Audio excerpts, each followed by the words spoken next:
اس مقدس مہینے کی حرمت اور اس کی عظمت سے کون مسلمان ہے جو ناواقف ہو؟ نبی کریم سرور دو عالم صلی اللہ علیہ وسلم رجب کا چاند دیکھ کر یہ دعا فرمایا کرتے تھے کہ یا اللہ ہمیں رمضان کے مہینے تک پہنچا دیجئے، یعنی ہماری عمر اتنی کر دیجئے کہ ہم اپنی زندگی میں رمضان پالیں۔ تو وہ مہینہ آنے والا ہے اور اللہ تبارک و تعالیٰ کی رحمتوں کی گھٹائیں برسنے والی ہیں۔ اس کی پہلے سے کچھ تیاری کرنے کی ضرورت ہے۔ یوں تو روزوں کا مہینہ ہے، رات کے وقت میں تراویح اس میں سنت مؤکدہ قرار دی گئی ہے، لیکن ایسا لگتا ہے کہ یہ پورا کا پورا مہینہ در حقیقت مسلمانوں کو ایک نئی زندگی دینے والا مہینہ ہے۔ 11 مہینے تک ہم لوگ اپنی دنیاوی مصروفیات میں لگے رہتے ہیں اور ان مصروفیات کی وجہ سے بسا اوقات ہم پر غفلت طاری ہوتی رہتی ہے اور اللہ جل جلالہ کے ساتھ جو مضبوط تعلق ہونا چاہیے تھا وہ کمزور پڑ جاتا ہے۔ یہ ایک تربیت کا زمانہ ہے، یہ اپنی روح کو بالیدگی، اپنی روح کو تازگی دینے کا مہینہ ہے۔ یہ اللہ تبارک و تعالیٰ کی رحمتوں کو متوجہ کرنے کا مہینہ ہے۔ یہ اللہ تبارک و تعالیٰ کے ساتھ مضبوط تعلق قائم کرنے کا مہینہ ہے۔ یہ اس بات کا مہینہ ہے کہ انسان اپنے آپ کو گناہوں سے بچنے کی عادت ڈالے اور اس کی تربیت حاصل کرے۔ قرآن کریم نے یہ فرمایا کہ یا ایھا الذین آمنوا کتب علیکم الصیام کما کتب علی الذین من قبلکم لعلکم تتقون۔ روزے ہم نے تم پر اس لیے فرض کیے ہیں تاکہ تمہارے اندر تقوی پیدا ہو۔ تقوی کس چیز کا نام ہے؟ تقوی اس کو کہتے ہیں کہ آدمی کے دل میں کوئی غلط خواہش پیدا ہو رہی ہے، غلط جذبہ پیدا ہو رہا ہے، دل میں برائی کی امنگ پیدا ہو رہی ہے، برائی کا میلان پیدا ہو رہا ہے، لیکن آدمی اللہ تبارک و تعالی کی عظمت کو، اس کی خشیت کو، اس کے جلال کو مد نظر رکھ کر اپنی اس خواہش کو دبا دے، اپنی اس خواہش کو کچل دے، اللہ کے لیے کچل دے۔ اس کا نام ہے تقوی۔ دل میں جھوٹ بولنے کا،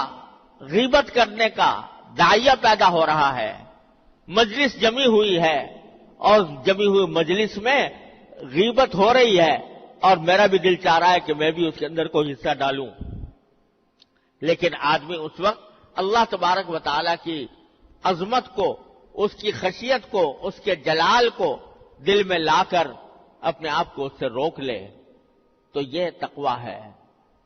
تو اللہ تبارک و تعالیٰ فرماتے ہیں کہ ہم نے روزے تم پر اس لیے فرض کیے ہیں تاکہ تمہارے اندر تقوی پیدا ہو۔ وہ اس طرح کہ ہر مسلمان جب روزہ رکھ لیتا ہے اور ارادہ کر لیا کہ آج میرا روزہ ہے، جس کے معنی یہ کہ مغرب کے وقت تک میں نہ کچھ کھاؤں گا، نہ پیوں گا، نہ اپنی جائز خواہشات جو بیوی کے ساتھ پوری کرنا حلال ہوتا ہے وہ بھی میں نہیں کروں گا، یہ ارادہ انسان نے کر لیا۔ جب روزہ رکھ لیا تو کوئی بھی مسلمان ایسا نہیں ہوتا کہ جو بھوک کی شدت کی وجہ سے یا پیاس کی شدت کی وجہ سے روزہ توڑ دے۔ بھوک لگی ہوئی ہے، کھانا موجود ہے، اس کی خوشبو آ رہی ہے، اس کو کھانے کو دل چاہ رہا ہے، لیکن چونکہ روزہ رکھ لیا ہے تو اس وجہ سے آدمی سوچتا ہے کہ میں نے روزہ رکھا ہوا ہے، اس حالت میں کھانا میرے لیے جائز نہیں، صبر کرو، شام تک صبر کرو، جب شام ہوگی اور یہ کھانا حلال ہو جائے گا پھر کھاؤں گا۔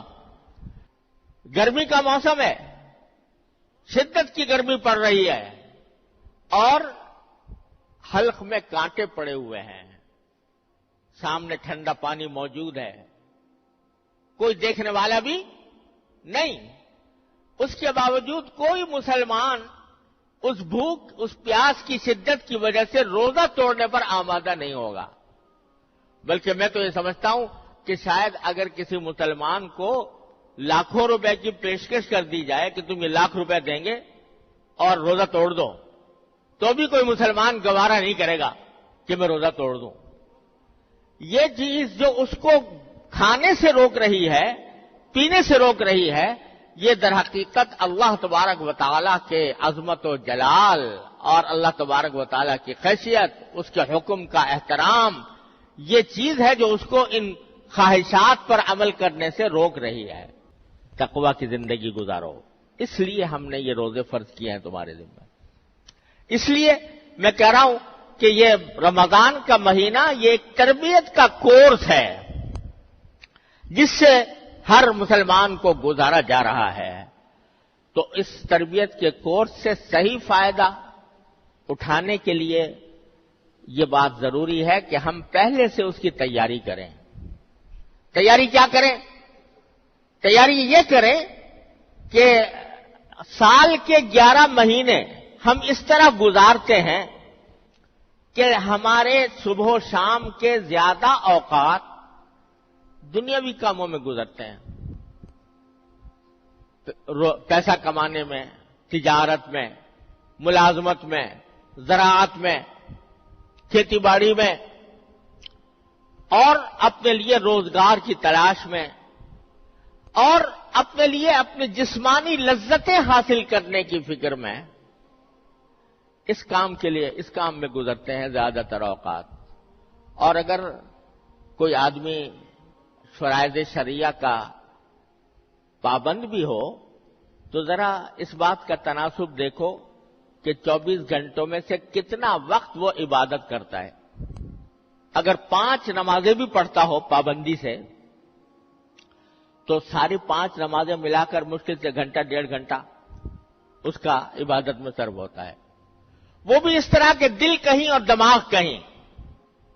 اللہ تعالیٰ کی طرف رجوع ہونے کا جو خشوع کا تقاضا ہے وہ پورا نہیں ہوتا، کیونکہ چکی چل رہی ہے دماغ کے اوپر دنیاوی مشغلوں کی۔ اس واسطے نماز میں بھی آ کر کھڑے ہوئے تو اللہ اکبر ضرور کہہ دیا اور نیت ضرور باندھ لی، لیکن دماغ چل رہا ہے دنیا کے ان مشاغل کی طرف جن کو چھوڑ کر آئے تھے اور جن کی طرف دوبارہ واپس جائیں گے۔